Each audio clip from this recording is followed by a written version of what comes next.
Ladies and gentlemen, welcome to the Shields versus Habazin conference call. Your host for today is Dimitri Salita. Dimitri, the line is yours. Thank you. I'd like to welcome all the media. We have a great night of action coming on Saturday, October 5th, live on Showtime from the Dort Federal Event Center in Flint, Michigan, beginning at 9 p.m. Eastern Time, 6 p.m. Pacific. As Claressa Shields versus Ivana Habazin will headline a Showtime Boxing Special Edition. The main event fighters will be joining us for today's call to preview their clash for the vacant WBO Junior Middleweight World Title. The undisputed middleweight world champion Claressa Shields will look to make history once again by becoming the fastest fighter in boxing, male or female, to become a three-division world champion. Already a unified world champion at middleweight and super middleweight, just 9 fights into her pro career, she will have a tough challenge in the former world champion Ivana Habazin, who is from Zagreb, Croatia, and she's taking this fight very seriously. We'll talk about her preparations in a little bit. Tickets for the live event, which is promoted by Salita Promotions, can be purchased at Ticketmaster and at the Dort Event Center box office. I would now like to introduce Mr. Chris de Blasio from Showtime, and I'd like to say that the reason why women's boxing is experiencing such a big growth on other platforms and obviously on Showtime is because Showtime believed in Claressa and believed in women's boxing. Claressa has fought on Showtime since her second professional fight. This is going to be her 7th appearance, and we are very blessed and honored to fight on this premium network. And I'd like to introduce Mr. Chris de Blasio to talk about the next event. Thank you, Dimitri. Appreciate that. It's on behalf of Steven Espinoza, who's the man behind our support of the sport and of women's division in particular, and Gordon Hall, our executive producer, who is the co-founder of Showbox, our popular prospect-oriented series, and he'll executive produce this Showtime Boxing Special Edition as well. I just want to say how proud we are to be part of the event. We know it's going to be a special one, a homecoming in Flint, Michigan. As you alluded to, Showtime has a long history of featuring the best in women's combat sports. Layla Ali and Christy Martin in boxing from years ago, to Gina Carano, Chris Cyborg, and Ronda Rousey in mixed martial arts more recently. Since 2017, with Claressa Shields leading the way, we have featured elite women boxers. Shields, Christina Hammer, Katie Taylor has appeared on the network, and Amanda Serrano in several fights. Shields versus Habazin will be our 11th women's boxing event since 2017, a women's boxing bout on the network since 2017. Shields led the way. In 2017, we presented the first women's main event in premium television history when Claressa fought against Silvia Svobodos on Showbox. This event, October 5th, we will support with a raft of digital content, short-form content to introduce and to advance the fighters that are going to be featured in the live event. That's become a signature for our network. A series being prepared right now is called The Rise. It's 3 parts, and it is on various champions and fighters coming up. This one will be about Claressa Shields and her rise to the level that she's at today and what the future holds. Ring Resume is a detailed analysis and highlights of Shields' biggest bouts to date, and another very in-depth and intimate feature called The Approach, an in-depth look at the mindset of the fighters. These are found on YouTube and across all Showtime Boxing social platforms. It's something we're really proud of and we think advances the appreciation and the fandom of these fighters to casual and hardcore boxing fans. We're proud, we're honored to be in business with Claressa Shields. As you said, Dimitri, this is her 7th appearance on Showtime, each seemingly more important bout. This is another potential history-making event, but she's fighting a very tough competitor, someone who's looking to make a statement here on Showtime. So we're looking forward to a terrific contest and a great main event, along with some terrific co-feature bouts. Jaron Ennis and Jermaine Franklin going to try to showcase themselves and make important statements on the network, also in tough competition.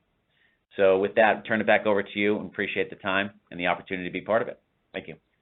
Thank you, Chris. Claressa has a star team inside and outside the ring.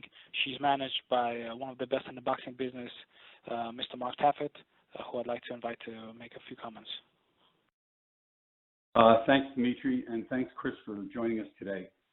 You know, we started a few years ago with Claressa Shields, and it's on her broad shoulders that women's boxing is receiving the recognition, the accolades, and the growth that it's experienced over the past few years.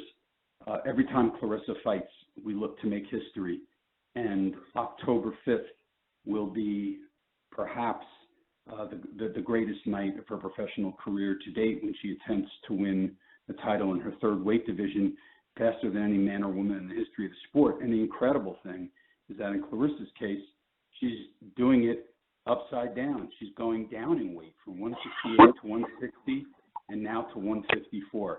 It's going to be a very, very special night and a very, very special, memorable period for women's boxing. We're thrilled that the big events are happening, and Claressa loves the role that she plays in the continued ascension of the sport, and hopes to all of her goals going forward. Thanks very much, and I'll turn it back to Dimitri. Thank you, Mark. Now I'd like to introduce Ivana Habazin, who is not really known in the United States, but in the official press conference to announce the fight, she came here and she has made a great appearance. Was very confident. She's definitely putting in the work. She's 20-3. She is the former welterweight world champion. She's from Zagreb, Croatia, but she's been in camp in Colombia and now in Detroit. She's gotten the best possible training and sparring for this fight. She has boxed with world champions Chris Namos and Raquel Miller and loads of other ladies that are champions in the best in the division. So I'd like to invite Ivana, who speaks perfect English, to talk about her preparations and what we can expect from her. Ivana. I'm here. Hello, everyone. Thank you for having me in conference. Just now, I am in Detroit. You know, we have problem again with flights, and it's a little loud, but I hope you're gonna hear me. We hear you perfect, Ivana. Oh, sorry? I said you're perfect. We hear you perfect. I didn't hear you again. Sorry. Please repeat. I said your phone is perfect. No problems. Okay, perfect.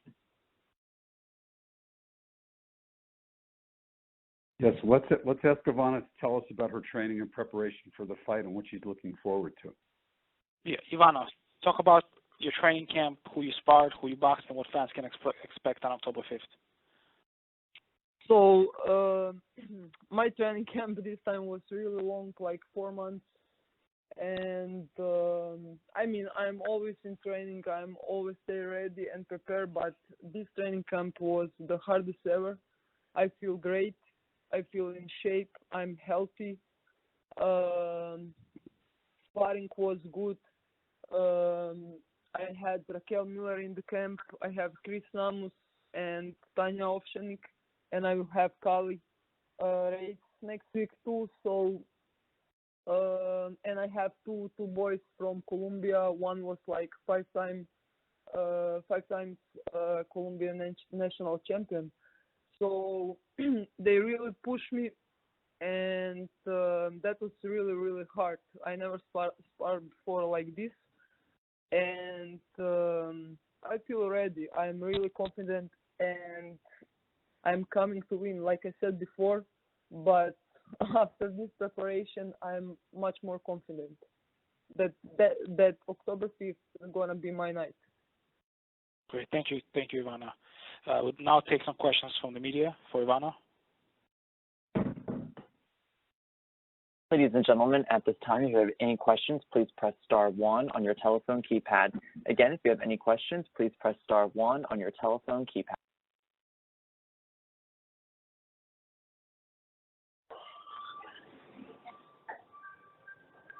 All right, our first question comes from Keith Idek with BoxingScene.com. Keith, your line is open.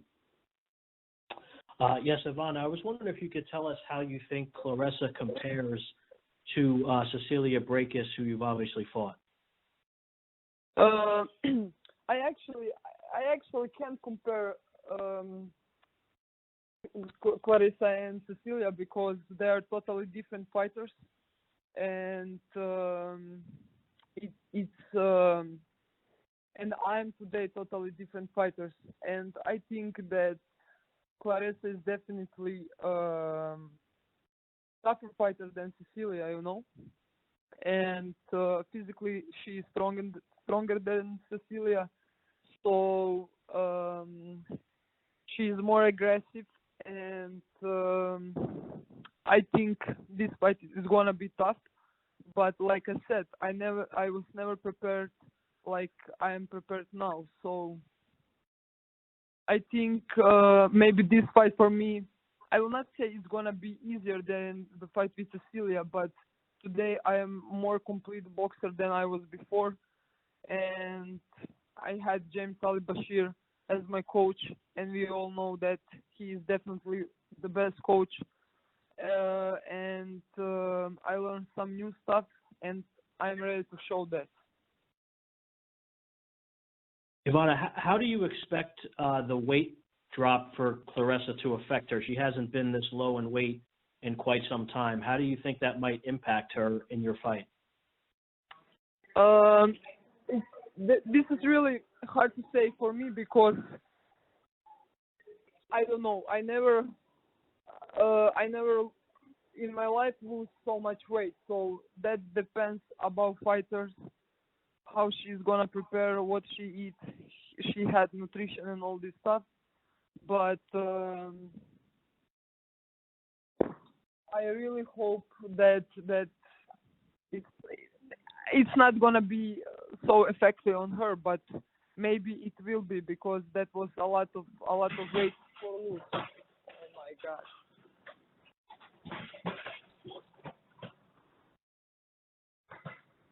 I'm sorry, guys. That's So okay. You can hear us, right? It's okay. Yeah. We can hear you. Oh, okay. So we're gonna see. I don't think about that because she's young, she's hungry, she likes to fight, and she likes to win, what is the most important, and she has a mind of champion. So I think even that what she needs to lose the weight is not gonna be like problem for her. Okay, I just have one last question for you. What are your thoughts on fighting Claressa in her hometown? Obviously, that's usually an advantage for the hometown fighter in a variety of ways. What are your thoughts on fighting her there? And if the fight is close and it goes to the scorecards, what are your thoughts on that? I really don't think about that fight is in Flint, or it's not something important for me. Where is the fight? For me, is the only important thing to win. And she's the biggest name right now in women's boxing, and I want to beat her. That's all, because I was 10 years in boxing. It wasn't easy. My way was really tough, and right now I got maybe the last opportunity to do something big, and I take it seriously, and I'm 100% ready. So I'm not like person who's gonna be like that some other stuff can affect on me. I have my goal, and that's all. Thank you, Ivana. Thank you. All right. Our next question comes from Carlos Toro with Fightful. Carlos, your line is now open. Thank you, and thank you, Ivana, for being on this call. So you mentioned being a more complete fighter this time around compared to when you fought Cecilia Brækhus. I kind of wanted to, ask sort of, well, what's the difference between the fighter that you are now and the fighter that you were when you fought Cecilia Brækhus? Was it, the experience of fighting a champion like her, or was it, fighting in, just getting more experience and more time in the ring? But actually, it would be stupid to say what I think right now. So because what I changed, because then I will set what's my plan, So I will say you're gonna see that. I work on totally different stuff with my coach, and we're gonna show that. Claressa has mentioned sort of saying that she thinks it's foolish that, you talk about knocking her out, especially for home fans. Do you have, what are your thoughts on kind of Claressa sort of shutting down any possibilities of you knocking her out? And where does the confidence come from in saying that you're going to knock her out when Claressa has never even been beaten before?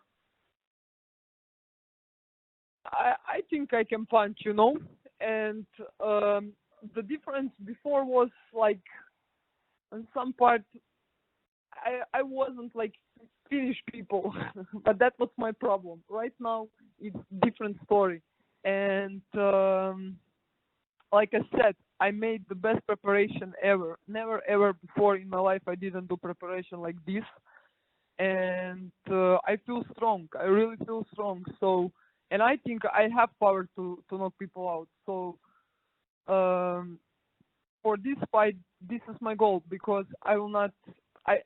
I don't believe, like in just scorecards. So when you knock somebody out, especially in that big fight, that's the only way how you can win. And I was really prepared for that all the time. Last question, when obviously this fight was originally supposed to take place a couple of months ago, and so what was your first reaction when you heard that the fight was going to be delayed for a couple of months, or at least it wasn't going to take place in August as it was originally planned? My first reaction was, damn, I will not see my dogs 2 more months. So, that's boxing. Everything is possible. Maybe in some way I maybe expect something like that, but you never know. Everything is possible. Everybody can injure and all this stuff. But that's it. We got the other date, so I prepare myself to stay in the camp, training more, and maybe with this, actually, she helped me, because I feel I'm much better right now. Thank you, Ivana, and best of luck on October the 5th. Thank you so much. All right, our next question comes from Jeremy Harridges with Fansided.com. Jeremy, your line is now open. Hi, Ivana. Thank you for taking the time to talk with us today. My question is, you have 3 losses on your record. When you go through a loss, what are some of the things you learn from it, and how does it strengthen you mentally, having a loss on your record and then coming back from it? Yeah, that's actually a good question. Like when I lose first time, I didn't think that I lose that fight, but okay. And that was the most painful stuff ever in boxing for me, because I gave always a lot in boxing, and when I suffered this first loss, was like, oh my God, everything is done. But at that time I was young still, and I was only like 3 years in boxing. So, but when I came back to train after this, I was ashamed. I came in the gym and everybody was watching me and said, "Oh, you lose," all this stuff. Nobody was like supportive. So every day, almost like 1 month, every day I am telling myself, "You will come back. You will come back. You will come back." Even I didn't know when I will come back, will I have chance or no, but I was praying more than ever. And that was actually the first time when I figured out what is professional boxing, because before of that, I didn't realize actually all this stuff, and I was focused more on my university. And after that, I changed everything. And then, like year after, I got the chance to fight for IBF title in Belgium, and I said, okay, I'm going to Belgium, and that was the hometown of Sabrina Giuliani. So I came, I won. After the fight with Cecilia actually came too early because we didn't have chance to make defense. My country wasn't supportive for me. So the only way that I have 2 options: to the fight with Cecilia for unification fight, what was the first unification fight in the history, or I can leave the title because I didn't have logistic for defending my title. So when I accept that fight, in some way I knew it. I can't beat her because I didn't have experience, you know, and like 1.5 months before the fight, I had one surgery too. So actually, I wasn't in my best shape, and I wasn't good. So maybe that fight I didn't take like very painful like the fight against Eva Bajic when he beat me. So and the fight against Michaela Lauren was like 2 years after Cecilia. That was my first offer for the fight after 2 years, and it was this year actually was very, very tough for me because I was without fight. I was without money. I lived in the gym, actually in the underground, and it was like one room without window, everything. And I got offer, and I said, okay, I want to fight, but all preparation I was so bad. So when we made like pad works, I couldn't be 1 minute on the pad because I am getting tired. My heart was started beating so fast, and I was thinking, okay, maybe it's because I started training too much, like too early. But actually, I was so sick. And when I came to the fight, I know before I need to step in the ring, I had feeling that's not gonna be good. Because I knew it, I don't have power. My body didn't have power or nothing, and I just said, "Okay, God, please save me. I want to be healthy when this fight is finished." So actually, that happened. I lost with TKO, but after that, I took a break from boxing for like 6 months, and I said I will never box again. So after 6 months, I wake up one night, and it was like 2 a.m., and I go back. I don't know why, like. I hear some voice and told me, go and see the box rec. And I go to box rec and I saw like Eva Bajic. And I said, who is Eva Bajic? I never fought with her. And then I go and I saw that Eva Halashi, and she came back after 2 years or 2.5. And I said, okay, you need to go back in the gym. You need to come back. And when I come back in the gym, I start training. And the old symptoms, what I had in preparation for Michaela Lauren starts again, and it was very bad because I had like tachycardia, you know, heart started beating so fast. I was sweating all the time, and I didn't have power. When I made medicals, they said you have steroid problems, and if you want to box again, you need to go on surgery immediately. And I didn't think about that. I said, okay, let's go, and because I want to come back, and that's it. 2017, I moved the steroids. I made 2 easy fights. Then came the offer for IBO title. I said I want to fight. Even in that fight, I wasn't 100% healthy because when you move steroids, you need like 1.5 years to get healthy.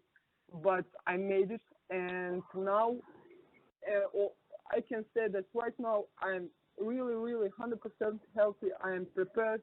And I'm motivated more than ever because when I come back, I said I need to give not 100%, I need to give 500%, and I want to change something. I want to change my life. So right now, I think this is the right chance. Thank you, Ivana, and best of luck on your fight. Thank you. All right, our final question for this section comes from Gail Falkenthal with Communities Digital News. Gail, your line is now open. Thank you very much. Ivana, earlier in this call, you mentioned this was maybe your last big chance. Many people will say that a fighter with nothing to lose is the most dangerous opponent, and perhaps we saw that with Otto Wallin. Do you feel you're in this position and that makes you dangerous? Yeah, definitely. And I said that before the fight. I don't have nothing to lose right now. I only can change everything, and if not now, then when? So I'm ready. I'm 100% ready. I'm really focused on that. 4 months I was living only for that fight. So we're gonna see what's gonna happen. Like I said, this is boxing. One punch can change everything. You can be good all fight, but you can finish on the floor in the last second. So everything is possible. Claressa is a great fighter, but I believe in myself, and that's it. I'm impressed with your confidence. Thank you, and very good luck to you. Thank you. Thank you. Thank you. This is also a time when we have two superstar trainers in both of the fighters' corners. I think it's the first for women's boxing, with Ali Bashir training Ivana Habazin and John David Jackson training Claressa Shields. So that's going to be a very interesting test of styles as well. Ivana, would you like to finish up? Say some closing statements? Yeah, I just want to say thank you for this opportunity. I am really happy because of that, and I really wanna. It's not at the end actually. I really wanted that people enjoy in a good fight. So the better is gonna win, and that's all. I hope that's gonna be me, but I wish good luck to Claressa. Thank you, Anna. Now I'd like to introduce Claressa. Claressa, in her last fight, has fought in the biggest fight in women's boxing history and put on forth a tremendous performance. She really could have fought anywhere else. We had offers from big venues in Las Vegas, in New York, in Atlantic City, and all throughout the country. But Claressa made it her point to come back to Flint to give this fight back to the fans and the community that she grew up in. I wanted to list some of her accomplishments, even though I know that most of you know them. She is 9-0 with 2 KOs, just turning pro 3 years ago, and will be representing her town of Flint, Michigan on October 5th. She's the first American boxer, male or female, in the history of the sport to win 2 Olympic gold medals. She became the 6th fight in history, male or female, to unify all 4 major world titles in one weight class. She defeated Christina Hammer in the previous fight in April. Claressa Shields has accomplished a lot in her life in boxing and as a humanitarian, as a role model, but she will be shooting the first on October 5th because it will be the first time that she's going to be fighting as a professional in her hometown of Flint, Michigan. Claressa? What's up? Hey, everybody. So, Hello? first of all, talk about your training camp and how you prepare for this fight, and then we'll have the media ask you some questions. So you want me to tell? So what you asking me? You saying like what I do this camp? Talk about your training camp, getting down in weight, your preparation. Yeah. Well, I don't know why weight is such a big. Weight is not a conversation that I want to have. I don't have a problem with my weight. If I did, I wouldn't have chose to go down to 154 and to accept this challenge. So weight is not a problem. Just this camp, every camp we just want to be a better version of myself. So, of course, me and Coach John studied the Hammer fight, and we just want to fix all our mistakes. And I know people on here are like, how many mistakes did you make during the Hammer fight? A lot, even though it was a unanimous decision and I beat her almost every round. It was still stuff that me and my coach team that we want to fix going into the fight with Ivana. She has faster hands than Hammer. She coming from a lower weight class. She's more comfortable at 154, and, of course, I'm losing weight. So we just really want to get the knockout, and we've seen a lot of the stuff that we did up in the Hammer fight. We just want to correct that. So the combinations were good. The jab was good against Hammer. We just been working a lot on just making sure that we turn our shots over, making sure that we be patient with our shots, and make sure that we just have more precision for this camp. So it's been a hard camp. My body is kind of torn apart right now, 2 weeks from the fight. But one more hard week of training, and then the last week I get to wind down. So right now I feel really great. Good. We'd like to open up to the media now. Once again, ladies and gentlemen, if you have any questions, please dial *1 on your telephone keypad. Again, if you have any questions, please dial *1 on your telephone keypad. All right, our first question is going to come from Keith Idek with BoxingScene.com. Keith, your line is now open. Hey, Claressa, I was just wondering, you've obviously shown a tremendous chin during your career, and she said she's going to knock you out. I was just wondering what you made of that. She's going to say a whole lot of stuff. I think that she just, like if she called me fat, I think she's just trying to say stuff to sell the fight. I don't think none of these girls in boxing feel like they can knock me out. And I do have a hell of a chin, and I like to go in there and test girls' chin and everything like that. So I read I respect that she's, you know, coming with that kind of attitude, but no, it's not even possible to knock me out. I've never been, I may have been dropped by Hannah Gabriels, but that was a shot with me all balanced. It wasn't something that hit my chin and then I went down and I was woozy or nothing like that. I've never been stunned by a woman nor a man. So, Ivana just talking. Okay. Did you happen to, I'm sure you have throughout the course of getting ready for this fight, you saw her fight with Cecilia Brækhus? Yeah. What did you think of, I know she didn't come close to winning that fight necessarily, but what did you see from her in that fight that impressed you, and without giving away your game plan, maybe some of the things that you weren't impressed by? I mean, I think just the whole fight with her and Cecilia Brækhus was pretty hard to watch, just to be honest. It was a whole bunch of bouncing around. They both were off balance when they threw their shots. Ivana likes to put her head down and just throw punches. You know what I mean? Whenever she feels like she's in danger, she just go into a straight broad mode and put her head down and start swinging. And Cecilia had a really good jab against her that fight. And really just overpowered her, to be honest. And I kind of feel like toward the end of the round, Ivana kind of started fading and doing a whole lot of holding and ducking and swinging and stuff like that. But early on, you know, she tried to stand her ground and use her combinations. But it's not nothing that I haven't seen before. And I know for a fact I'm a lot stronger than Cecilia Brækhus. So Ivana's going to have a lot of problems on her hand come October 5th. Claressa, I know you can't go into fights looking for knockouts, obviously, but how satisfying would it be to get this knockout in your hometown, and would be a history-making performance for you? You know what? I just kind of feel like it's not so much about the knockout; it's about improvement to me. A knockout is great, you know what I mean?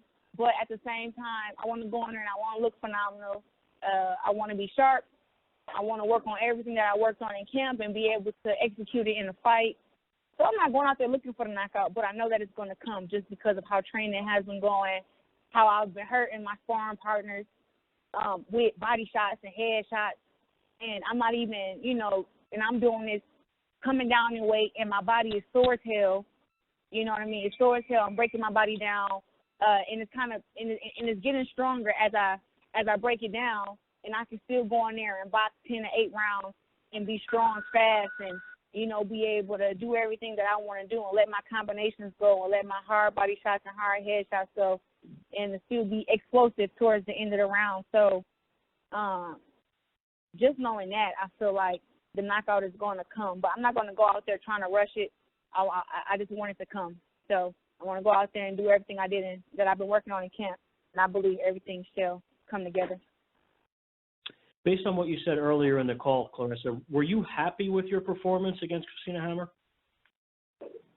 You know what? I'm my biggest critic. I'm sorry. Like, that fight, I was happy I became undisputed champion, but when I went back and watched the fight, I made so many mistakes. I was like, ugh, cut it off. Like, I'm just like, I'm over it. You know what I mean? Like, I did really well, but it's still just like, why didn't you get the knockout?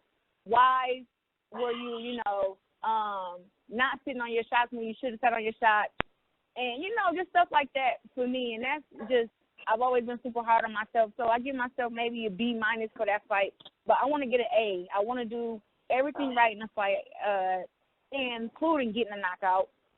And I feel like I was just destroying her every round, destroying her. And I took her confidence away from her, and I hurt her. But it's still just like with me, I made some mistakes, and she caught me with not even a whole lot of shots, but just the fact that she caught me with shots that I shouldn't have got hit with, stuff like that. But that's just me being my biggest critic and me wanting to get better. So everybody else probably like, that was the best fight that we've ever seen, and your defense was on point. But I've been knowing I could do all that stuff. I've been knowing that I had defense. I've been knowing that I could jab. I know what I could do. I just want to do it the best way that I know I can. Claressa, when you said before, I just said cut it off. Did you ever actually watch the whole thing from beginning to end? With me and Christina Hammer? Yeah. Oh, my God, yeah. I watched that fight like 40, 50 times already. Oh, you did? Okay. Yeah. I watched it 40, 50 times, and each time I watched it, I seen a different mistake. And it wasn't something huge like big mistakes, but it still was just like, that right there shouldn't happen because we worked on that intent, you know, and it wasn't a whole bunch, but it was just like, just stuff that I see that maybe you guys don't see. Okay, great. Thanks for your time, Claressa. You're welcome. All right, our next question comes from David Avella with prizefighters.com. David, your line is now open. Hi, this is David Avila. Hey. Claressa, do you feel that maybe if they changed the rounds from 2 minutes to 3 minutes, you would have had about 3 or 4 more knockouts? Yeah, absolutely. I feel like, too, that the judges are, I mean, not the judges, but the refs are super hard on me when it, like, comes to the fights. Because I can be in there destroying the girl and feel like they will not call the fight. I can go back and look at the fight where I fought against Cindy LeBlanc. I put her through 8 rounds of hell, and they just let her take that beating. I mean, and it destroyed her as a fighter. I mean, she hasn't won a fight since I beat her. And she came into the fight, me and her, she came down from heavyweight fighting at 168. And, I mean, I destroyed her from the first bell of the first round to the last bell of the 8th. And, I mean, she never even landed more than 10 punches on me the whole fight, and they didn't even call it. So it's like with the 3 minutes, I will have a lot more time to break the girls down and be able to get them out of there because I've hurt every girl that I've fought. But then as soon as that 2 minutes ring and it's the end of the round, and they get that 1 minute rest, they come back in, you know, recuperated and ready to go to the next round. So you have to kind of start all over again. But with it being 2 minutes, I just got to, I guess, pick up the pace until they actually see that women's boxing needs to be the same as the men, or at least give us 3 minutes a round, you know, so we can have the same amount of work time. Would that be a goal of yours to possibly push the 3 minute rounds for one of your future fights? Yeah, absolutely. I would. Me and my team have been going over it. We're just trying to figure out what's the best way to go to the organizations about it. We don't know if we want to go over and tell them, hey, maybe we could start off with 10 3-minute rounds, or maybe we can start off with 12 2-minute rounds. We just still been trying to figure it out and trying to go the best way to where it's safe for the other world champions also, and see what they agree with. And I'm going to have a talk with all the girls who are world champions and kind of like have a vote on what they want to do, because it's not just about me. I want it to be about the other women too, and what they're comfortable with. And I think that they need to understand that women will always get paid less than the men unless we fight the same amount of time. So with that, one of the changes got to be made, either 12 2-minute rounds or 10 3-minute rounds, and just get that out the way for right now. And then we can focus on, you know, down the line, 3 12-minute rounds, or, you know, the same as the men. So, you know, I think that one of those has to change within this year to get us on a road to equal pay and equal opportunity as far as getting the big knockouts that we can get. Another thing I wanted to ask you is regarding testing.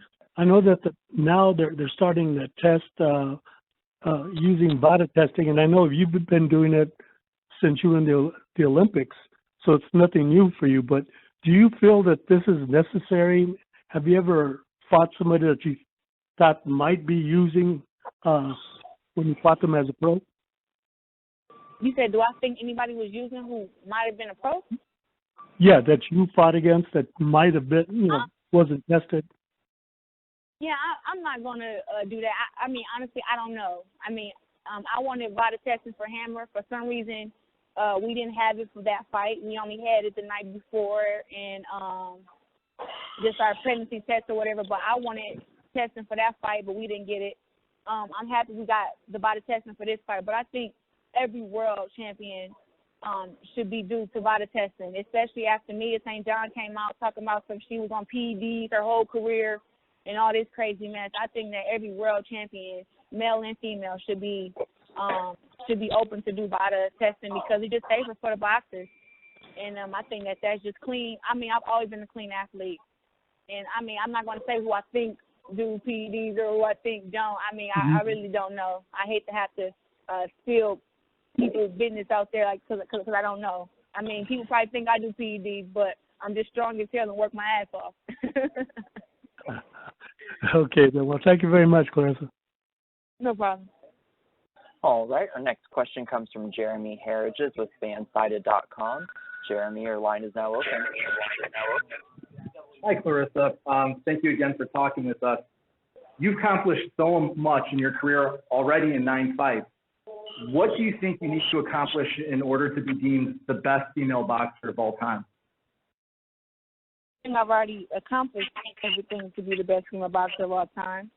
But I think that some of the fans or media people may feel like, you have to have 25 and 30 fights to be compared to Layla Ali and Wolf. So I'm just taking my time and racking up the belts and racking up the divisions and making history. But to me, I'll always be the GOAT, and nobody's ever going to make me feel different about that unless somebody comes and beat me. And that's not going to happen. So I'm just going to keep breaking records and doing what no other woman has done.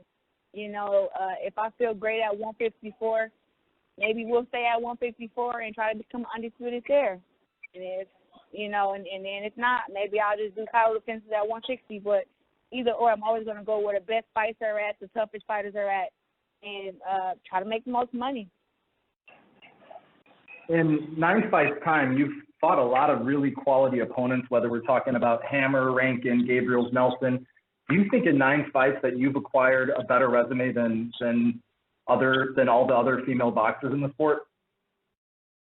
Definitely. I mean, and let's not just talk about the female boxers, the male boxers too. Male boxers have people who they fighting, and their record is literally padded up till they get about 20-0, right?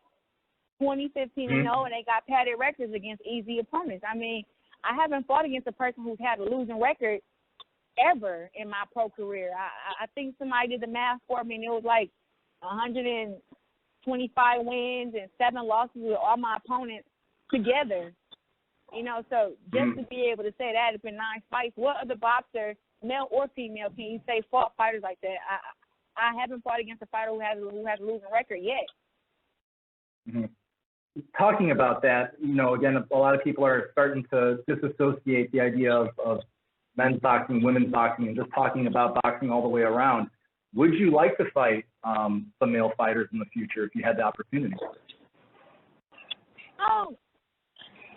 It doesn't matter. You know what I mean? I feel like right now I'm just in a fight with women's boxing right now, trying to get us equal pay. I don't feel like I should have to fight a man in order for us to be taken as serious athletes. You know what I mean? I feel like you're not going to ask a male, oh, do you want to fight a woman? You know what I mean? So I feel like if it's vice versa. But like I said before, I've gotten in the ring with plenty of men. I've sparred 16 rounds this week with men, 4 different sparring partners. I can get in there with guys, and I know I can hold my own. And I know when it comes down to handling my business, I've never been knocked out, stunned, dropped, or anything like that. So I don't really think there's a difference between women and male fighters. I mean, I feel like it's all about preparation. If you feel like if you have to get ready to fight against, if I had to get ready to fight against a male, I would change up my whole training. I think I train hard as hell now, but to get ready for a man, I would definitely up it. And I think I have a great team who would make sure that I'm at my strongest, that I'm explosive, that my legs are strong and my muscles are strong, and that I feel like men have better body endurance than women. And I say that because they've been fighting so long for so many more rounds and minutes than women just throughout my whole career. Like, even in the amateurs, we boxed 4 2-minute rounds, and the men did 3 3-minute rounds. And now in the pros, I've only boxed 10 2-minute rounds, and men who are world champions have fought 12 3-minute rounds for I don't know how long. So when you have that, they just have a better body endurance than I think women do. But I think it's all about the preparation. Thank you so much, Claressa, and best of luck. All right, our next question comes from Carlos Toro with Fightful. Carlos, your line is now open. Thank you, Claressa, for taking time to talk to us. Hope you're doing well. So my first question is, I'm looking, this fight is your first pro bout in Flint, Michigan, and I'm surprised, admittedly, I'm a little surprised you haven't had one sooner into your career. I just wanted to ask, what does fighting in front of your hometown fans mean to you, especially with all that you've accomplished? And did you think that you would get this homecoming fight sooner in your career or later in your career? I don't know. I feel like that the fight came at the right time. I wanted to be super accomplished when I went back home to Flint, and that's just because I wanted the kids to see that, you know, I like that I'm from Flint, Michigan, and I've accomplished all this, and I'm not waiting to the end of my career to come back to Flint. I'm coming back to Flint in the peak of my career. You know, I'm coming back while I'm a world champion, while I'm an undisputed champion, while I'm breaking records. I'm bringing a fight back to Flint. And I feel like me becoming a 3-time division world champion, the fastest boxer to do so in 10 fights, beating Lomachenko's record, I feel like that was a perfect fight to bring back to Flint. While we have, you know, all this water crisis stuff going on, I just feel like, you know, right now was the right time to just inspire the city and inspire the kids. You know, is this fight, you know, being your first at 154 pounds, or is it your first world title fight at that weight class, is this sort of the start of a journey to maybe try to do the same as you did at 160 and unify the entire division, or is this sort of a one-time deal at 154 and then move back up to middleweight? I don't really know yet. I feel like it really depends on how I feel during the fight. I feel great right now. I've been feeling great in camp. I've been eating healthy and dropping the weight the way that I'm supposed to. I've been hydrated. So it's just all about, you know, going into the fight, actually touching 154, getting on the scale, and getting in the ring. So I won't know till what I'm going to do till after the fight. All right. Thanks, Claressa, and best of luck on October the 5th. Thank you. Okay, and our final question comes from Gail Falkenthal with Communities Digital News. Gail, your line is now open. Thank you. Hey, Claressa, it's about time you get a question from a female reporter. At least we got one in. You have been in the limelight from a very young age. You have put yourself in the position of being a role model. You're outspoken. You don't pull punches with your words. But there comes a lot of pressure along with responsibility in that role. And how do you handle that? You have your good days, your bad days, and how does that impact your performance in the sport, also having another really big visible job as a role model? You know, I'm only 24 years old, and, you know, with social media and everything, I think that women's boxing have been quiet long enough. I feel like the reason we haven't got our dues is because we haven't spoken up enough about it. I feel like there were women who did speak up about it, but they spoke up about it in the wrong way. Like they just, you know, came at people the wrong way, and it's more of like, I got the skills to pay the bills. I got the power to knock people over. And I'm not just talking trash. Like I really go in there and try to do it. I really just try to go in there and do whatever I say, and I feel like I've been putting on performances that even men aren't putting on. So I don't really feel the need to have to be quiet and have to be whatever they call ladylike. You know, like I'm a lady and I'm an outspoken lady, and I'm gonna do what I want to do, and that makes me sleep good at night. The day that you hear me not talking, something's wrong. So I'm gonna keep doing what I want to do. As far as me being a role model, I feel like I'm a great role model. Like, you don't see me in the newspaper talking about, like, you know, killing nobody or going to jail. I haven't been arrested. You don't see me drinking. Like, you don't see me drinking, and I don't smoke. So I feel like I'm a great role model. And I just try to tell everybody, like, be who they are. Like, don't try to pretend to be something that you're not for social media or for the cameras. Like, be who you are, and you'll always be able to. You'll never have to keep lying about who you're not. So, you know, me being comfortable with myself is just being who I am and doing what I'm most comfortable doing. And I feel like I'm being a great role model by doing that, because there's a lot of girls who look up to me and they say, you being so confident makes me confident. So why would I stop being confident? Well, congratulations to you. Best of luck in your homecoming fight, and we'll see you on October 5th. Okay. Thank you. We have more? Chris? At this time, there are no other questions in queue. Thank you I want to thank everybody from the media for showing up. Again, this was Clarissa's decision to fight in Flint, Michigan. She is the most significant social figure in the sport of boxing, man or woman, and she's a true role model. She lives in Michigan.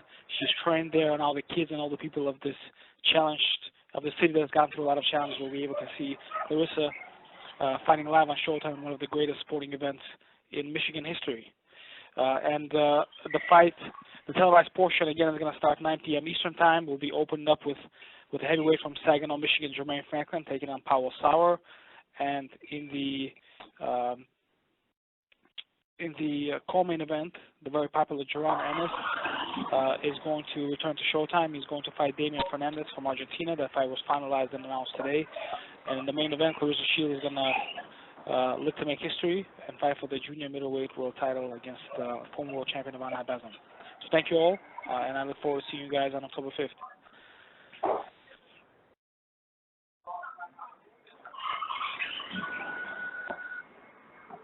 Ladies and gentlemen, at this time, you may now disconnect.